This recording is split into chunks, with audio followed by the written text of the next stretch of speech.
Lieve... Dank jullie wel. Dank jullie wel.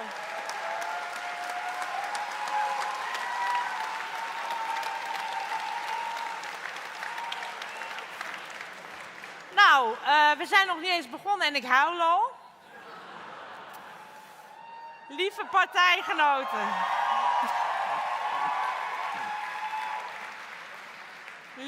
Lieve partijgenoten. Welkom op het gezamenlijk congres van de grootste links-progressieve beweging van Nederland.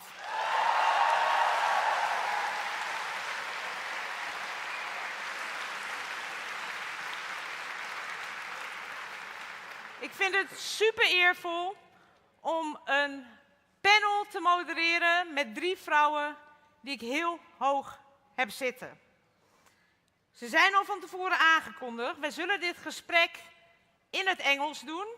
En voor ik de 3 gasten aan u voorstel, starten we eerst even met een video.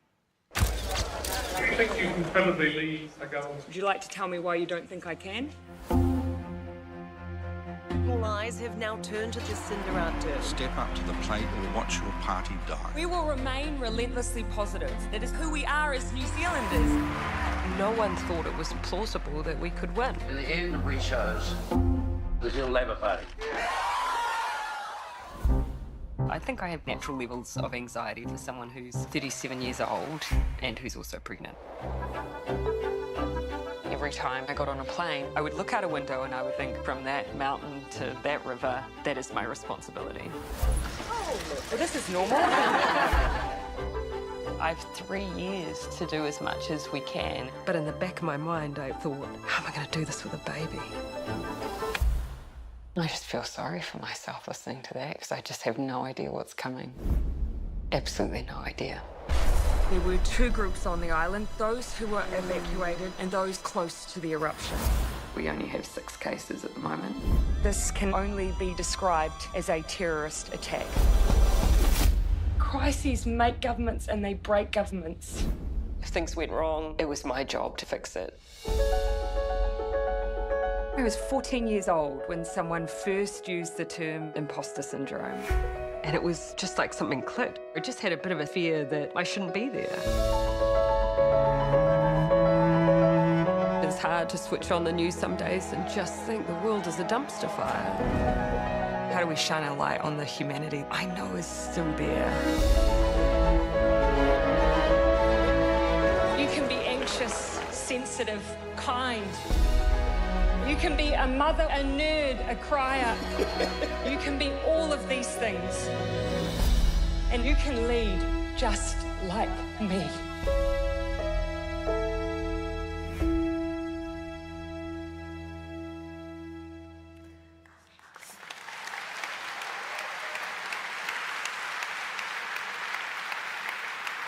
So let me introduce these 3 amazing women leaders. She was once described by a Dutch newspaper as the Italian AOC. We started together in the European Parliament 10 years ago as freshmen, but by now she's leading the main opposition party in Italy. Young, brave, and a personification of hope. Her name is Elly Schein.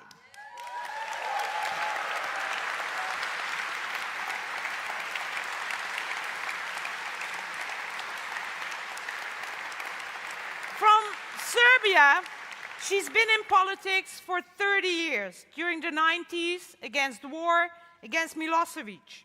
And in the new millennium, she's been a strong voice for gender equality, inclusion, and social justice. Her name is Tamara Tripic.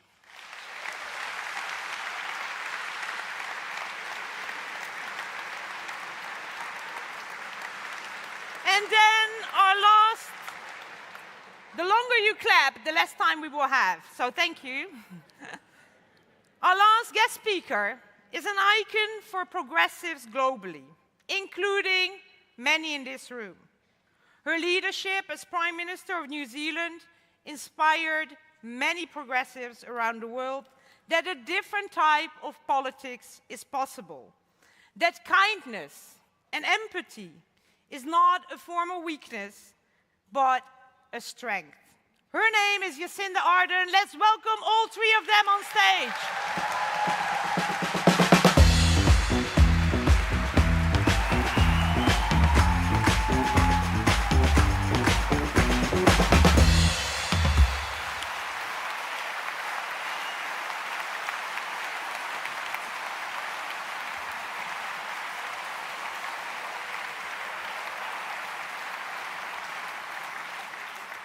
So welcome to all of you. A warm welcome by the members of the Green and Labour Party. And Jacinda, if you allow me, let's start with you. Because you wrote a book, and I can highly recommend everyone here to read it. I just finished it last week. And you're touring the world with the book tour. You were last night in Utrecht being interviewed by Eva Jinek. But today what we see here is this is the Field Fellowship, a fellowship you founded. And perhaps you can tell the audience a bit about why you did that and what it is. Well, first of all, huda meta. Did I say that? I'm working on it. Kia ora koutou katoa, as we would say in New Zealand. Thank you for the opportunity to be here, and just want to acknowledge I've been to a few party congresses in my time. This is large, very large. Do you know, Field is really... For me, after I left office, I didn't have a particular plan for what would come next, but I remember a friend asking me what would have made a difference while you were in office. Not what would have led you to stay, but what would have made a difference while you were there. And what occurred to me was how important it was, particularly in times that are fraught and difficult, which is politics generally now, how much of a difference it would have been made to me to have a network of like-minded political leaders and members. And that also, alongside that, there is a very particular view on the style of leadership in politics now required if you are to succeed. And I never thought that I fitted into that mould. And I believed after 5 years in office, actually, there were voters willing to vote for an alternative model as well. So Field is a combination of those two things. It is a network for politicians who believe in empathetic leadership, but it is also a place to share ideas, policies, strategies, so that we can also demonstrate it is also, I believe, what voters are seeking from their political leaders as well. And one of the nicknames that this group of Field Fellows gave each other is the Wolf Pack. So why is that? Sure, I think so. We start with an in-person, a period of time where we're in person, where we're with one another. And then it lasts for a year where we take the opportunity to learn from others, bring in political experts to share ideas. But I think I do not underestimate the importance of, again, just that network. And in my time in office, I remember during COVID, that was the time when no leader, no Prime Minister or President, you couldn't have bilaterals face-to-face, so we all connected over the phone. And the first 10 minutes of any meeting, even if we actually had business to transact, were just spent checking in on how the human on the other end of the phone was doing. I think in this period of time that we're in, it's very easy to dehumanize one another. People in politics are very easily dehumanized. And I think if we're to change the way that we have dialogue with one another, and if we're to attract good people into politics, we need that rehumanization. I think the reason we called each other the Wolfpack was because you got to know one another and you formed that camaraderie from people having a shared experience. I'd like to see more of that in the world.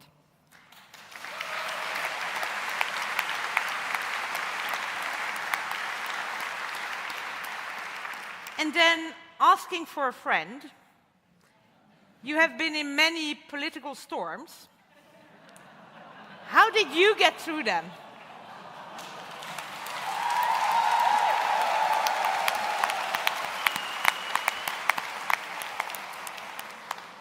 Hello, friends.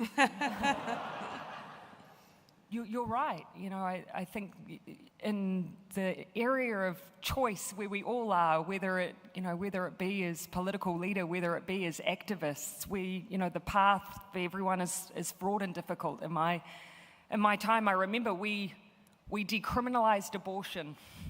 We banned conversion therapy.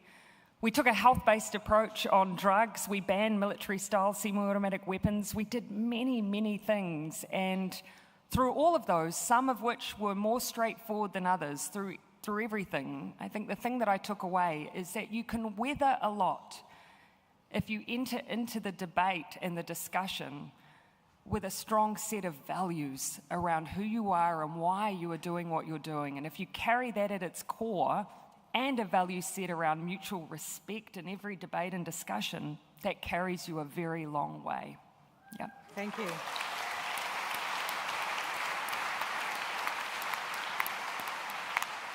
And then before turning, of course, to Elly and Tamara, I think what we have also seen in the video that is coming out, is a documentary that is coming out. We just saw the video, which is the announcement of it, that your leadership is characterized by empathy and kindness. And like I said in the introduction, some people think this is a weakness.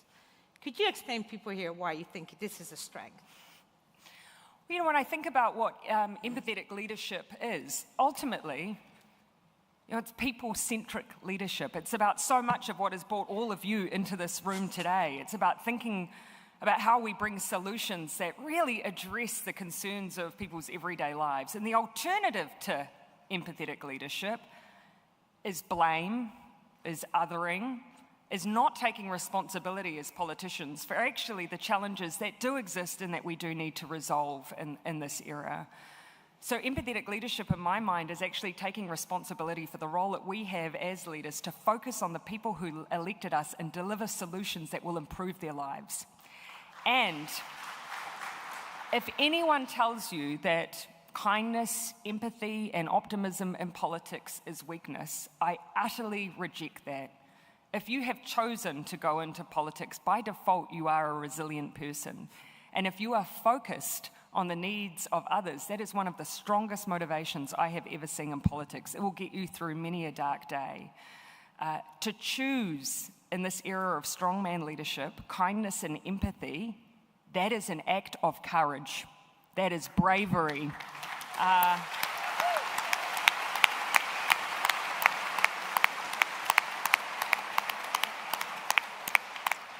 Then Elly and Tamara, you have each prioritized inclusion and coalition building in your work as party leader, also Elly. Why has that been important to you, and how is it being the female leader of the opposition in a country which is run by a far-right woman? First of all, thank you for your invitation. It's an honor and a pleasure to be here with you today. Well, let me start by answering the second question, which is easier. You know, we usually say that there is a big difference between a female leader and a feminist leader, because it is useless to have a female prime minister that doesn't fight to improve the life of all other women of the country. And we can see that difference in what the government in these 2.5 years has done. For example, by cutting down the funds for children education. In a country where we have the lowest rates of women unemployment across the whole European Union. And if you ask why, well, you can see what happens when you cut down the public health system. When you cut down welfare, we know what happens in Italy. All the, let's say, the unpaid care work lies on the shoulder of women, and this is why they lag behind in work and also when they want to start a new economic activity. So it's useless to have a female prime minister if she doesn't fight to improve the life conditions and work conditions of all of the women, or also if she doesn't fight for their right to choose over their body, because they are allowing anti-abortionists to get into the clinics and the hospitals to prevent women from getting an abortion according to the law. So I think it's very important to make this difference and try to insist on what can get back credibility in the relationship that we have with our people. What we are trying to do after the defeat in 2022 is to rebuild the identity of the party by starting from the basic of the Constitution. The right to access education, the right to access the healthcare system, the right for a decent job with wages that is not, in a way, condemning you to poverty. And we are seeing that the government of the extreme right is blocking our proposal with the other opposition on a minimum wage in a country where we have more than 4.5 million people that are working poor. That means that they are poor even if they have a job. So it's so important to be inclusive, and as Jacinda just said, to try to push for another way of doing politics, or of another model of leadership. Because we see, and not only in Italy, but also in Europe, that often there are also women that get into position of power. And I'll say something, we don't need to act as men. We must not act as men. That's not the point. But it's true. How many times it happens that when we choose kindness, also some members of our own parties come and say, look, you should be more aggressive. No, because I think that in a country where 50% of the voters have stopped going to vote, I think that when they pop up the television and hear people discussing and shouting to each other, nobody's winning. They think it's just noise. So I think kindness is not only another way to build leadership, and inclusive leadership is important for democratic and progressive forces. But kindness is today something that people demand from us. To be kind and also to be alternative to the right wing. Because what happened in my country is that people could not tell the difference anymore. So I think that we can beat them. And in Italy, we are beating them in regional and local election also 2 weeks ago. But the point is, we will not beat them by running after them on their agenda. We will beat them if we build a progressive alternative which is clear on social and climate justice. That's why I'm so honored to be here and support you, Kati. That's why I'm so honored to be here and support you, because I believe deeply in what you're doing here in the Netherlands. Because it's true that putting together social and climate justice is what we need to realize, that climate change is hitting harder the poorest people of the country and the poorest people of the world. So you cannot divide these two issues. You have to fight together and to unite our fights across all our borders, because the we cannot leave, and we must not leave internationalism to the extreme right nationalists. That's why I treasure to be here with such inspiring women like Tamara, like Jacinda, and like my sister Kati. Tell me something about what it means being empathetic as a leader.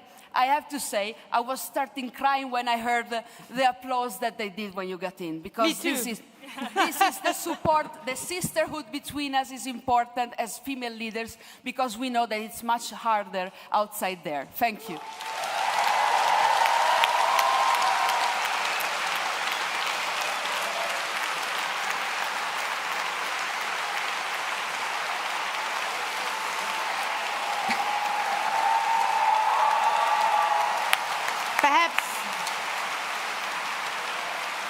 Perhaps Elly and I tell you a little secret, that the first time Elly and I actually met was 11 years ago.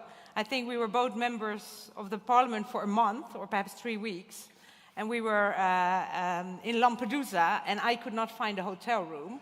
And I knew her assistant, and she said, oh, my new MEP, she's fine, you can share the room with her. So that was my first encounter with Elly. And perhaps, Elly, on that, one more question. You also, like you say, this is quite unique. This is a Labour Green Congress. And I think we are the first in the world where these two parties have decided, the members have decided to merge. Now, why do you think,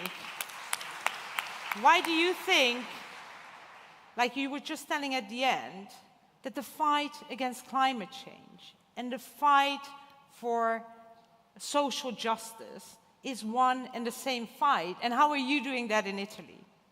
I'll give you just two quick and concrete examples. If you look at what's happening in the world, which is scary, because we see the return of wars, we see rising inequalities between countries, but also within our own countries. We have seen the pandemic and its effects, and Jacinda knows very well what was, being in charge during something so difficult and so new. But if you look at the world right now, the countries that are paying the highest price of the climate emergencies are the same countries who have contributed the least to climate change. So you see a big injustice there on which we have a responsibility to act. And at the same time, you look within our borders of our countries, it's exactly the same.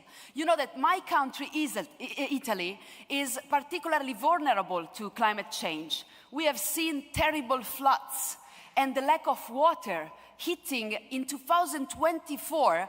150 municipalities had to put a limit to the water that citizens could use. So it's today, it's our history today. And with the floods, you have seen that everybody was hit. And everybody was hit, both poor and rich people. But the point is that rich people could anticipate the resources to rebuild, and the poorest people could not. So you can see inequalities also when climate change hits hard in the face. That's why we need to make something. And I would like to mention, you probably have heard of him, a person that was so important for us, and unfortunately is not with us anymore, Alexander Langer, one of the founders of the European Greens, and he's fought, on the 3rd of July it will be 30 years that he's passed away. But Alexander said something very important for us. He said, the ecological conversion will happen when it becomes socially desirable. It's up to our policy to make it desirable. For example, in our country, Giorgia Meloni and her government are doing nothing about the fact that we have the highest energy bills in Europe. And you know why she's doing something? Because she is not brave enough to put an end to the great profits that a couple of energy societies are doing in our country. And this is hampering all the other enterprises and industries and families in the country. I'm doing this example because investing in clean energy and investing in energetic communities, for example, means at the same time that you're helping a family, sparing money, and at the same time cleaning the air, improving the quality of air that we are breathing. So this is why we insist we need to keep these two things together, because today it's impossible to have a progressive agenda and also to be a progressive party without keeping together social and climate justice. Thank you.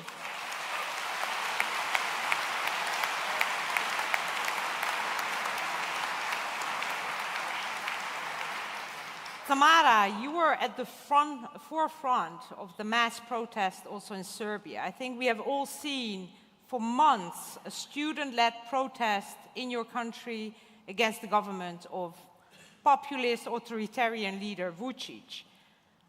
How was that? How is that now going? How do you bring together these students with progressive politicians, if you do? Okay, but first of all, I want to thank you for this positive energy that you have here. When we came, I was speaking from backstage, just to feel it was like, a dance of victory. So for me, it's valuable because I will go back in a place where we still do not have that dance of victory, but I believe that we are now on the right path. But long story short, 13 years Vučić is in power. We are actually a typical captured country, but I think we needed these 13 years to build those bricks of resistance. Unfortunately, in November, one railway station canopy collapsed, 16 people died. It started as a silent tribute, 16 minutes for 16 victims. And unfortunately, ruling party at Vučić didn't like that, so they started to crash with cars on the students, and it erupted in student protests all around Serbia. All state universities are in protests. Teachers joined that protest. Students from high schools also joined that protest. Academia, art also joined that protest. But we had that problem that is, probably we share that problem, is that young people have that lack of trust in traditional political parties. So we had, for a long time, parallel channels working, and then actually I started the dialogue by myself. I first gave them the keys of my office. Just go there and talk a lot. Talk about the problems, talk about the idea, dream about our country in 10 or 20 years. And then we started to build that trust. We are still, I think, in the beginning. It's not, I cannot say that we overcome that. But now we are on some path that we are building some healthy relation between each other. And also I would like to thank you because of this joining social justice and climate change problems together, because I think we need in lots of aspects both hands to build a healthy and a big and strong house. And when you were in Parliament, I think you did something amazing, because you were the co-founder of a caucus of women from all different political parties fighting for the same issue. Could you tell us a bit more about that? Actually, I think the biggest achievement of our, it was called Women Parliamentarian Network, is actually, I think that we were the only country in the region that ratified the Istanbul Convention without protest, without demonstration, without opposing and anything. We united the parliament, deeply divided country on that issue. So I think it was very valuable for us. Also, we did lots of things in gender budgeting, because lots of women in my country do not understand the consequences when you don't pay attention on that. And actually, we managed to have enough women MPs to interfere in the budget so it can understand and focus on what will be the consequences for women in that budget. Yeah, so it's, and we can do it. That's the spirit. We can do it. When I introduced you, Tamara, I said you have been in politics for 30 years. Yeah, unfortunately. Yes. Unfortunately. But she's out now. And you also, I know you very much valued also this field fellowship that was founded by Jacinda. After having been in politics for 30 years, what is it that you could still learn from such a fellowship? Actually, because I am a social democrat by heart, so you know that the word that we mostly use is solidarity, solidarity, solidarity, but actually we are not practicing it. And I think for the first time, after my 30 years in politics between social democrats, actually we walked the talk regarding the solidarity. We walked that talk. We are always speaking, but unfortunately populist EPP, they are practicing solidarity. Now we know how to do it. Very good.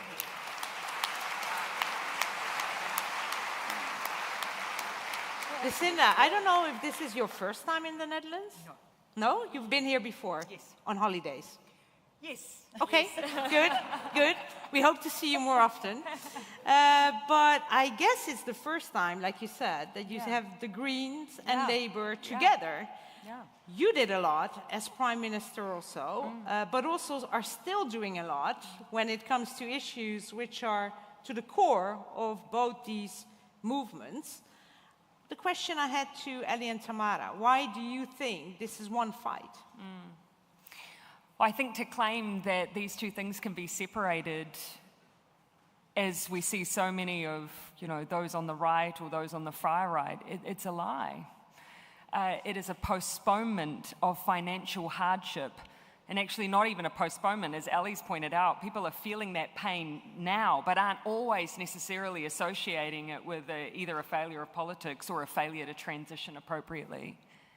I grew up in a really small little town in New Zealand called Murupara. Our definition of a small town in New Zealand is about 3,000 people. It was a forestry town, and during the 1980s, New Zealand went through this really, really rapid period of economic transition. And it was dubbed Rogernomics after the finance minister of the day. And we went from being one of the most closed economies and heavily regulated to one of the most open, what felt like overnight. Now, I was only a small child, so I don't remember, of course, the theory of that practice, but I remember the consequences because I saw it. I saw the poverty, I saw the unemployment, I saw the hardship, and my father was the local policeman, so I saw what it was to become the most unpopular child in school as well. I know what happens when you do not plan for the economic transitions that we have to make sometimes. And we have an opportunity, and in fact, therefore, we have the responsibility. We know we need to transition our economies. What we're not being honest about, or at least some politicians are not being honest about, is the cost of not doing so. So it is a responsible act, but it is also, and this is where I think we need to lean in a little harder, it is an opportunity.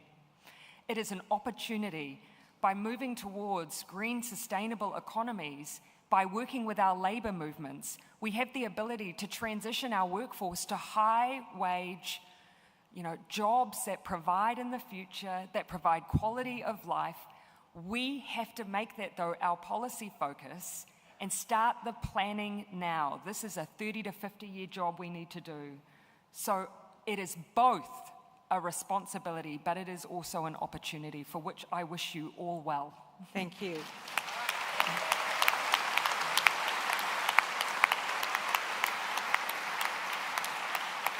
Also, I know you, I think for the last 2 years, you were also teaching at Harvard and were staying. Yes, and I've been at Harvard. Yes. Are there more people in the room? No one in the United States ever predicted that Harvard would become the heart of the resistance. Yeah, it's true. Somewhat surprising. So I don't think we need to tell you, nor Elly, nor Tamara, that at a lot of places around the world, it's a different type of politics that is winning. Yeah. It's the populists. It is the populists which are more often more popular. Now, you are engaging with progressive leaders from all around the world. How would you say today, where do we stand as progressives? Where do you see the optimism and the hope that we can cling to? Yeah. Well, the first thing I'd say is when I heard you say they are winning, I immediately my thought is, what is winning in this day and age? You win an election as a populist or as a far right party, and you roll out your agenda of fear and of blame, and then you leave your country with what? What is winning?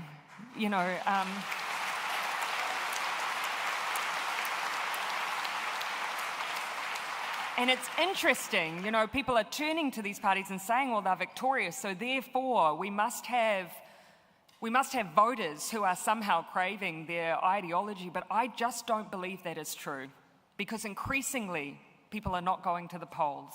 Increasingly people feel disenfranchised. The Edelman survey, which tracks people's trust in governments and institutions, not only is trust waning, grievance is increasing. And now almost half of those in their 30s and under believe that hostile acts, disinformation, the destruction of private and public property, hostile acts are justified in this period of time. And so when we look out and we think that those groups are being successful, well, actually, they're just rather, I think, existing in an environment where people believe their systems aren't delivering for them anymore. I do not believe it is an endorsement of their ideology. I think it is a vote against the fact that people do not feel that their needs are being responded to. And so in that environment, what do? The long-term solutions are still ultimately, I think, the thing that will bring people back, because eventually when they see blame and othering and the weaponization of fear isn't actually making it cheaper for them to live, isn't giving them good access to healthcare, is not giving their children much hope and belief in humanity, is not providing them with education, is not bringing down their power bills, and eventually they start looking around, and that's when you need to be ready. That's when you need to have that offering for them that says, actually, we are not going to weaponize fear and blame. We are going to bring real solutions that improve people's lives. We are worth voting for. And so that is where we have to be. And so, there's a big spotlight at the moment on particular types of leadership. We don't need to name names. But two of the most recent victories were Mark Carney in Canada and Prime Minister Anthony Albanese in Australia. And both of these leaders in their victory night speeches talked about the value of kindness. You can campaign in that way and you can win. And I want you to believe that.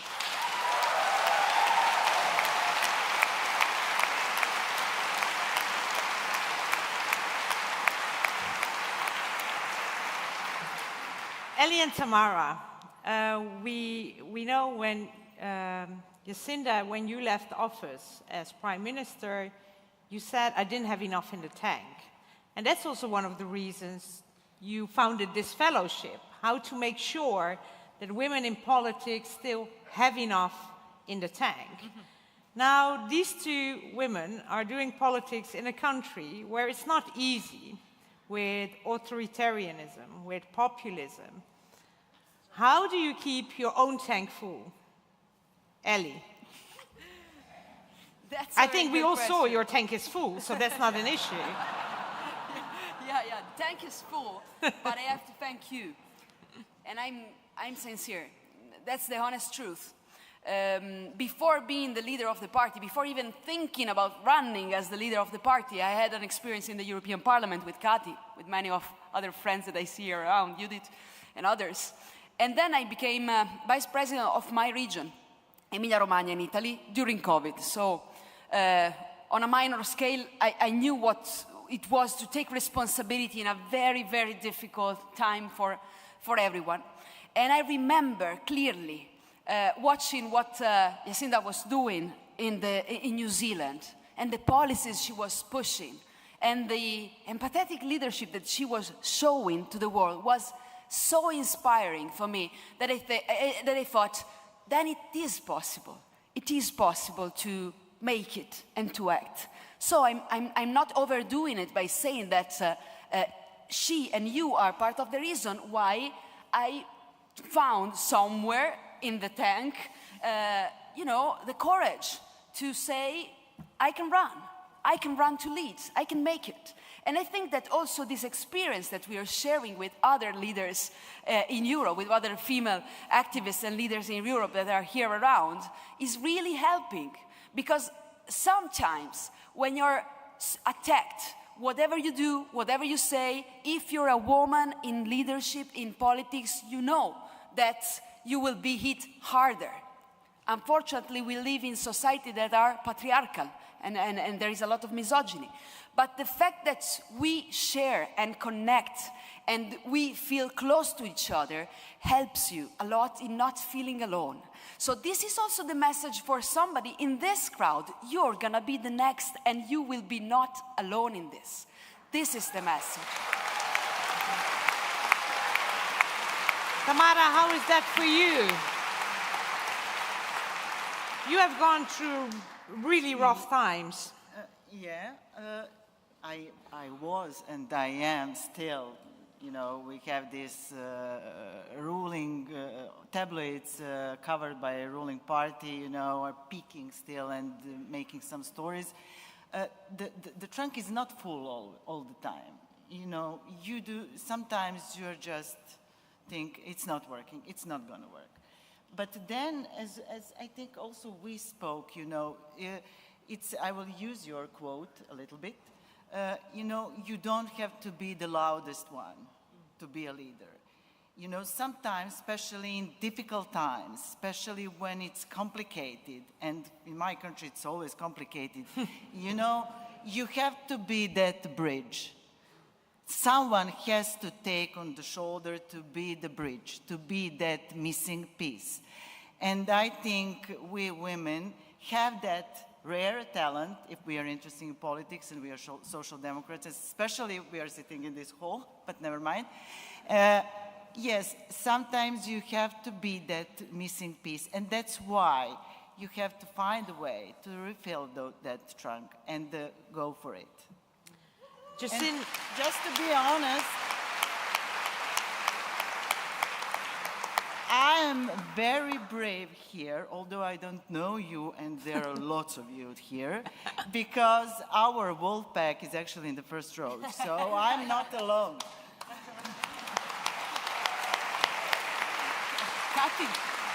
Kati, can I add a very quick thing? Sure. You have a mic.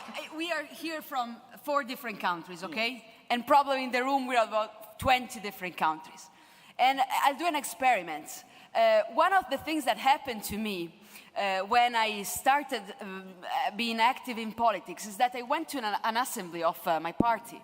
And there was this guy coming over and asking me, well, he said, who are your parents? I mean, you're the daughter of who here around? You understand the question? And I said, my parents, my mother and father. But, you know, the question was much more than that.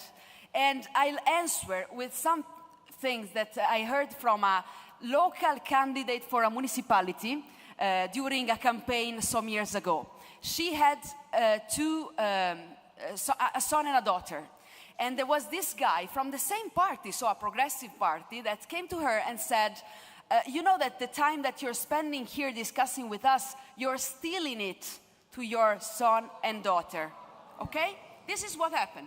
And she answers, you're wrong, because the time I'm passing here, I'm passing it for my son and daughter. And I think it's the best answer to keep in mind, always. The final question. Jacinda, I think there are many women and men in this room, also very progressive men in this room. Applause for the men who are perhaps thinking also about running for national politics, running for local politics. We also have local elections coming up. But also when they're seeing, you know, what's happening on social media, how sometimes politics can also be a nasty place to be in, they start hesitating. Yeah. What would be your advice to them? Yeah. Of course, to run, but why?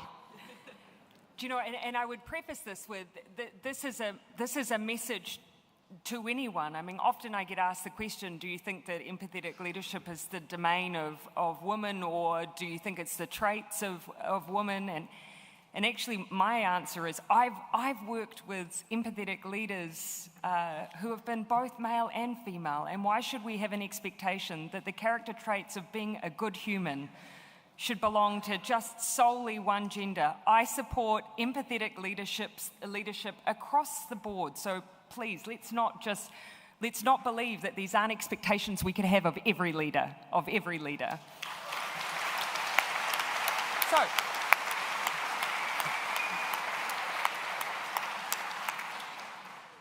it just so happens, though, that the fellowship has ended up being all women. This is what I would say. You know, I think it's understandable that if you look at our current environment in politics, there's a lot about it that feels pretty off-putting. There's a reason why, when people used to ask me why I got into politics, what they were looking for was, why would someone of sane mind enter willingly into this landscape? And that means, I think, that people who might be a bit more thin-skinned, who might be on the side of worrying a bit more, or someone who might, for instance, see themselves as being pretty empathetic in the way that they wish to lead, those people might self-exclude. And I think right now you can see that that's probably happening. But right now is exactly the time when we need more of those leaders, not fewer of them. So I'm not only suggesting to you that you should put yourself out there, I'm actually asking you to. Because we need more leaders to break the mold of our assumptions on what leadership needs to be. We need more people with humility in leadership. We need more people who value the same things we teach our kids: curiosity, empathy, generosity. We need that modeled all the way to the top in leadership as well. So please, do not self-exclude in these times. In fact, model yourself after the leaders that you have here in this party Congress leading you into the election. Join them. Demonstrate to voters what a new type of leadership can be. So, let me thank Elly, Tamara, Jacinda. Thank you so much. Thank you.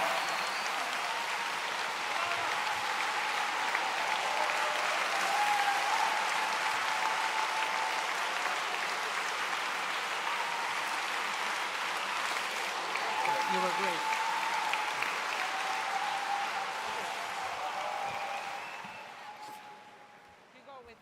Nou, we draaien het geluid van de livestream heel even weg. We gaan zo over naar de formele vergadering van het gezamenlijke GroenLinks-PvdA-congres. Ik was net vergeten mezelf voor te stellen. Ik ben Robin van Westen. Ik werk bij het Landelijk Bureau van GroenLinks en ik ben jullie host voor dit programma. En terwijl daar nog veel applaus is en een foto wordt gemaakt en die tafels even van het podium worden gehaald, gebruik ik deze tijd even voor wat huishoudelijke mededelingen over hoe het nou precies werkt als je in deze zaal zit. We hebben een beetje geluk, want het is daar erg warm en erg vol. Ik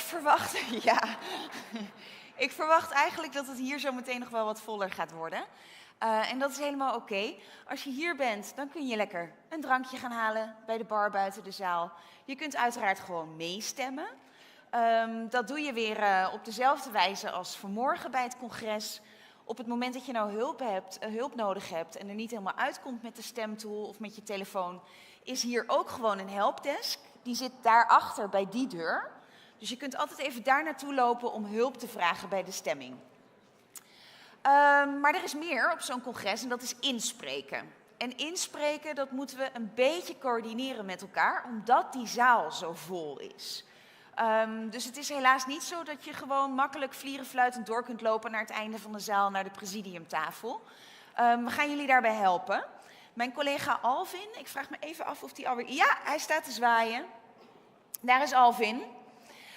Die staat daar bij die deur. Strakjes gaan de dagvoorzitters telkens aankondigen welke moties er bijna aankomen. Zodat insprekers weten, oh, dan moet ik vast naar de presidiumtafel. En dan gaan wij dat ook doen, als je wilt inspreken. Dan kun je je dus melden bij Alvin. Die loopt even met het groepje insprekers naar de andere zaal toe. En dan zorgen we dat de beveiliging jullie gewoon binnenlaat. Omdat het zo vol is en we willen voorkomen dat het alleen maar voller wordt, vragen we jullie wel om dan na het inspreken en na de stemming, dat wil je dan natuurlijk ook even zien hoe dat gaat, weer terug te komen hier naartoe. Omdat we anders alleen maar meer mensen aan die zaal aan het toevoegen zijn. En dat wordt voor niemand leuk. En we hebben flink veel moties te behandelen. Over die moties, die kunnen jullie vinden op de website van GroenLinks PvdA. Om even na te lezen waar we over gaan stemmen. Er zijn vandaag 2 actuele moties toegevoegd. Dus die komen zometeen ook op het programma en die kun je op de site vinden. Dat is wat ik jullie te melden had. We gaan zo over naar het programma en een heel fijn congres met z'n allen. Oh, sorry, nee, ik vergeet er nog één. Als het congres voorbij is, dan hebben we een programma-onderdeel hier in deze zaal. Er is een essay-wedstrijd geweest, een ideeënwedstrijd.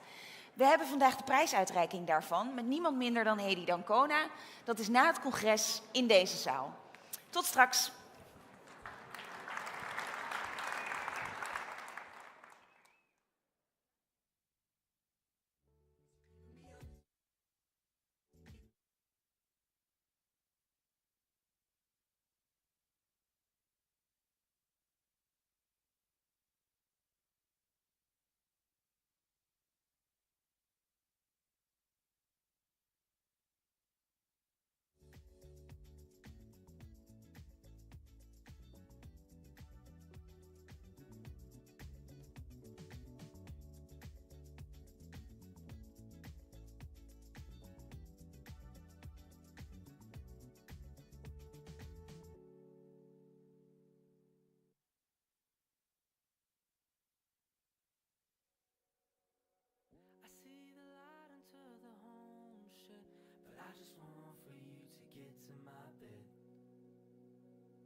Take off the sheets, I'll make you breakfast. But I don't know if I will see you again.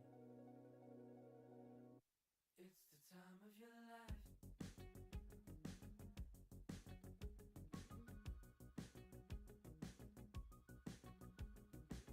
I see the light until the home shed, but I just want for you to get to my bed. Take off the sheets, I'll make you breakfast, but I don't know if I will see you again. I feel lost. If you're here, I'll be taking my time. Just feel love, 'cause every time I've been here by your side. It's the time of your life. Let me take you back into the motel. Taking you head to head by the doorbell. I've been taking my time for you to shine. I know you're one of a kind, girl. It's been a while since I fell in love, but it's the time of your life.